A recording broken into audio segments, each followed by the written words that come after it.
Well, hello. Welcome back to Electric Avenue. I am here to discuss Record Store Day 2021, drop number one. It's coming June 12th. And remember, drop number two is July 17th. So this year, again, they chose to split the Record Store Days up just for social distancing issues and in order to get product manufactured in time because they were under such a crunch trying to get all this done. So, like Rihanna, oh my gosh, it's gonna be so much. I'm so excited.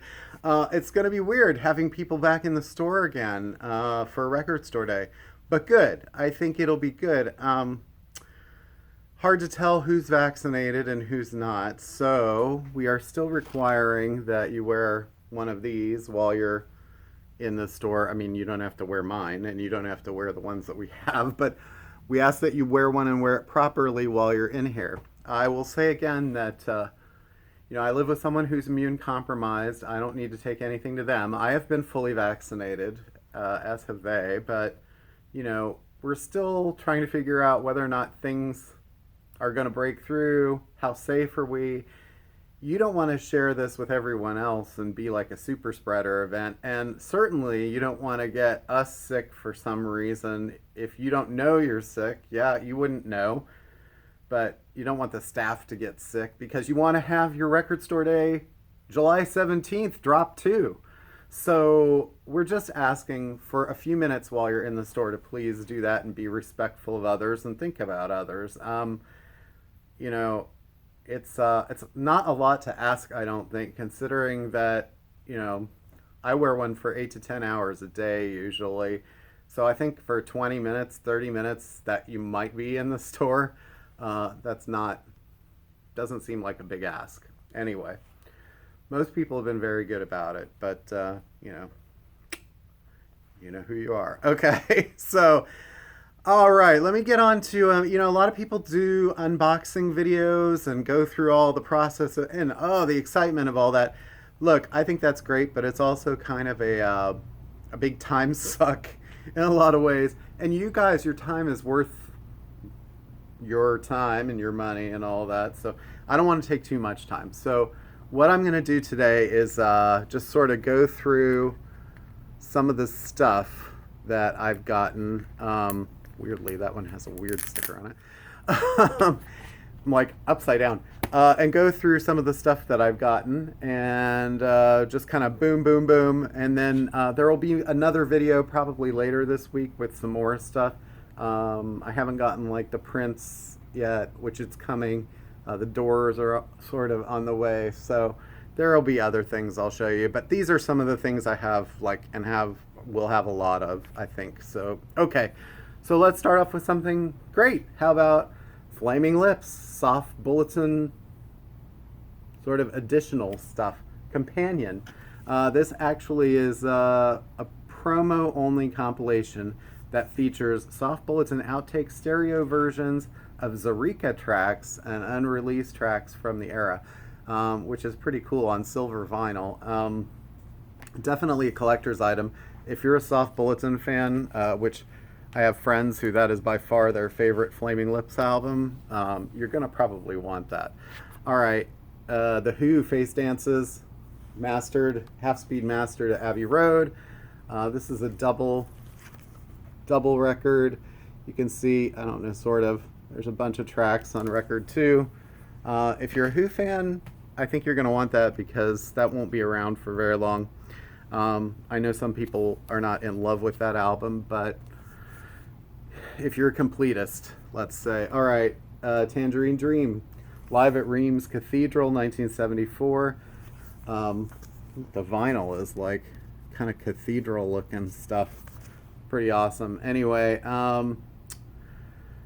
it says, so controversial after this concert, the Vatican forbade all rock shows in churches. Interesting. So it was the first cathedral concert ever in Europe. That should be interesting for a lot of people. Tangerine Dream is like really like haunting, sort of beautiful most of the time. Anyway, Look, I'm getting to be like, I'm commenting on the music. Just show the records. All right. Sly and Robbie, I almost said The Family Stone. This is their album that came out last year, The Final Battle. It was nominated for Best Reggae Album. Lee Scratch Perry, Horace Andy. It comes with rolling papers. It's just in case that's your thing. Okay. I mentioned these before, and these are pretty exciting. It's Steely Dan, Two Against Nature, and Everything Must Go. Their last two records, these were almost impossible to find on vinyl, and Two Against Nature won Album of the Year when it came out in 2000, so that's pretty cool. How about Sublime meets Mad Professor, Scientist and Mad Professor? These are like dub mixes of Sublime stuff. That's pretty cool. Love the cover art. Isn't that great? All right, speaking of nondescript cover art, The Cure, Faith, this is the picture disc of the album. But if you think, I think this sort of really describes the feel of the record. I'm excited that next month Wild Mood Swings is coming out on a double vinyl because that's a really underrated record. But Faith is a classic, and I'm sure the fans will want it. If you've never heard of 10 Point Never, which is highly likely, Daniel Lopatin's project. He's releasing 5 albums of early material coming out on vinyl. That's pretty cool. Replacements, Pleased to Meet Me. These are rare outtakes and alternate versions released on vinyl for the first time. Oh, I know some people are going to be excited about this. Lady Gaga, Chromatica. This is the deluxe vinyl edition. It's on translucent yellow with a 28-page book, a collectible zine, and never before seen Gaga images and artwork. Plus, this was a pretty good album. Really, not gonna lie, I really liked it. So I hope that does well for her. I think we got allocated a little bit on it, but it's we'll have a few of them for sure. Above the Rim. Classic Tupac movie, soundtrack, if you're into sort of 90s rap. This one, highly sort of sought after album. They didn't have a lot of copies out there, but The Sword. This one is Age of Winters. A lot of Sword fans of the early stuff. Dirty Heads, getting a lot of requests for this too. It's on natural colored vinyl, first time since 2013. So, yeah, if you want it, line up early. Kenny Loggins, At the Movies. I think this will be a sleeper hit. It's got songs from Footloose, Caddyshack, Top Gun. You know, they're the songs that a lot of people remember from him, or his movie songs. Jefferson Airplane is sort of a fan-curated collection. It has things like Somebody to Love on it. It's pretty cool.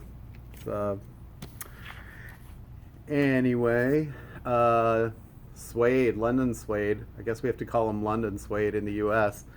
But Love and Poison live at Brixton Academy, 1993. This is like really early, like their first album. If you're not familiar with them, sort of Bowie-esque, especially at that stage, very glam rock. That's going to be great. I think that's from their first concert video. The new Garbage album, No Gods, No Masters. This is a special record store day version on clear pink vinyl. So if you're a Garbage fan, you're going to want that. Echo and the Bunnymen. 2001 recording, live in Liverpool, their home. Great tracks. This was a good sort of reunion era for them, even though obviously their original drummer had passed away. But Lips Like Sugar, people know that. The Killing Moon, The Cutter, Ocean Rain, great stuff. AWOL Nation live. I don't know if they've had any live stuff out before. Not on vinyl that I've seen, so that's pretty cool. Speaking of live, this is going to be popular. Rage Against the Machine, Battle of Mexico City. First time on vinyl. I think that's going to be a biggie. We have quite a few copies of that coming in, I believe, so still more on the way. Fontaine's DC Live, newer band, has tracks from their recent 2 albums, Hero's Death and Doggerel. I should have shown the track list for The Rage I don't know if you can see that, just in case you're interested. All right. You can freeze it if you need to. Fela Kuti, Open Close, classic record, nice little gold strip there. Red and yellow butterfly vinyl. Well, can't wait to see some of these things. Al Green, this is a orchestral record, which is very intriguing to think of how his voice will mesh with that. It could be very cool. It's on pink vinyl. Percy, The Kinks, it's a soundtrack that they had. This is on a picture disc. You can imagine how colorful that is. This is like the 50th anniversary of that. It's a nice textured sleeve too. If you're familiar with David Bowie's Man Who Sold the World, it kind of has that kind of sleeve on it. So Iggy Pop, this is a live 1988 show on these cool splatter colored vinyl. He does a fair amount of like Stooges and his own material from that era. I don't see too much from like the Bowie era, as he kind of stayed away from that on that tour.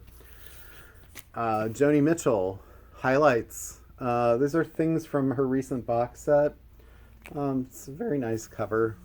If you're a Joni fan, I know that we got allocated on that, so I don't know how many we're getting, but Tom Petty, is this a no-brainer? I think so. If you like the Wildflowers set, this is all stuff from She's the One, which were more songs recorded during the Wildflowers era. So it's 12 tracks, all remixed and remastered. Remixed, so they're different than the original She's the One tracks. 4 unreleased songs, including his cover of 13 Days, and it's on limited cobalt blue vinyl. I really think that's a no-brainer. just saying. Donnie Hathaway, live. This is another person that people, if they don't know Donnie Hathaway, they really should familiarize themselves with some of his music. This one, he is live from 1972 at the bitter end, and he does covers of What's Going On, The Ghetto, You've Got a Friend, Jealous Guy. So if you know John Lennon's song.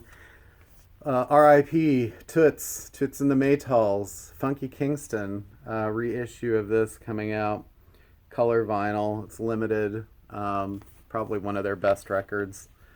It's a real shame that he died of COVID. So anyway, ELP, Emerson Lake Palmer Tarkus, live, picture disc. This is a pretty cool record to have on a picture disc because, it's interesting artwork, but again, it's more picture discs. There's a lot of those this year. This is very cool. Golden Gate Groove, The Sound of Philadelphia, live San Francisco, 1973. So they were out on a tour, played a night with MFSB in San Francisco, and did songs like Love Train, Backstabbers, Me and Mrs. Jones, If You Don't Know Me by Now. So you got the OJs, Harold Melvin, Billy Paul, 3 Degrees, and Don Cornelius of Soul Train fame does the intro. So if you know who Don Cornelius is, you'll know how special that is. All right. Ariana Grande, K, Bye For Now. It's her live record. 3 record set. I think Ariana fans are going to want that. I'm just saying. Thelonious Monk. These are the Palo Alto Custodians mix. So last year they released the Palo Alto album, and these are the sort of raw mixes that came straight from the original tape. So that's pretty cool. The Struts, their most recent album. This has been out on CD for months. And it's a clear vinyl version. It has Strange Days with Robbie Williams, I Hate How Much I Want You with guys from Def Leppard, Tom Morello and Albert Hammond Jr. make appearances. So Pretty good rock record. Pete Yorn Sings. Hey, this was supposed to come out 1 or 2 record store days ago, I think. But this is pretty cool. It's basically Pete doing a covers album. But I like his choices. He's doing the Pixies, Dylan, Diana Ross, Kirsty MacColl, Roxy Music, the Beach Boys, Stone Roses, a couple others there. Pete's pretty quality. So, all right. Linkin Park, Meteora. Linkin Park fans, here's your chance, all right? Aqua blue colored vinyl. I mean, R.I.P. Chester. You're going to need that. Okay. U2, Fire, picture disc. It's kind of a cool presentation. It's a 4-track EP, 40th anniversary. Oh my God, look at Adam Clayton. Good Lord. The hair. All right. Hey, it was the 80s. Actually, that was probably, I don't know, that could have been late 70s, but I think it's early 80s. All right, Zombies. If you want oddities and extras, a collection of rare singles and essential only UK tracks. If you're a Zombies fan, you can't pass that up, I don't think. Some live records. Tears for Fears, live at Massey Hall, 1985. Prime era for them. You got Everybody Wants to Rule the World and Shout on there. Hey, Police fans. I don't know. I didn't get a whole lot of these, so you may have to get here early. But live in 1979, 1983. This was one of those records. There were a few that I ordered a bunch of, and I got sort of super allocated. So that was one. I'm trying to think of what the others were. Well, you'll find out when you show up, and there aren't enough copies of them. One that I will have a lot of is the Elton John Regimental Sergeant Zippo, which this record, you're like, what is this record? So Empty Sky was his first record, but this was his first recording, and some of these tracks came from different sources, but they sort of tried to put together how it would have been had he released this as his first album. And it's psychedelic and pop, and Bernie Taupin did the lyrics, and so it's kind of cool that they would go back and try to recreate this as an official album. Some of these songs were in his box set that came out last year, but it's cool to have it on vinyl and sort of nice artwork with a little tip-on sleeve too, I think it's pretty cool. All right, last couple things. My video is getting long. Hey, Lupe Fiasco fans. It's the box set, Food and Liquor Volume 1 and 2. I did get a bunch of these because I thought I got a lot of people buying hip-hop lately, so hopefully there'll be enough of those to go around. I think it'll be decent. And then, Grateful Dead. So, this is 1972, Olympia Theater, Paris, France. Some of these tracks ended up on Europe 72. That's how highly this album was regarded at the time. So anyway, like I said, there's more that I'm expecting. Prince, The Doors, I will have those. I just don't have them today. So you may see another video from me this week, and pictures. So anyway, thank you so much. Thanks for watching. Please be safe. Wear your mask when you come, or at least bring it. You can social distance yourselves outside. I'm not going to police that. There's only so much I can do. Look, I think that everyone should be really thrilled that we're actually able to do this again and not have to do... We were doing curbside to be super safe, but I'm really excited to see people in person and just do what you need to do to have a good time. All right, thanks. See you soon. Next week, July 12th. June 12th. Mark your calendars, June 12th. July 17th is number 2. Okay.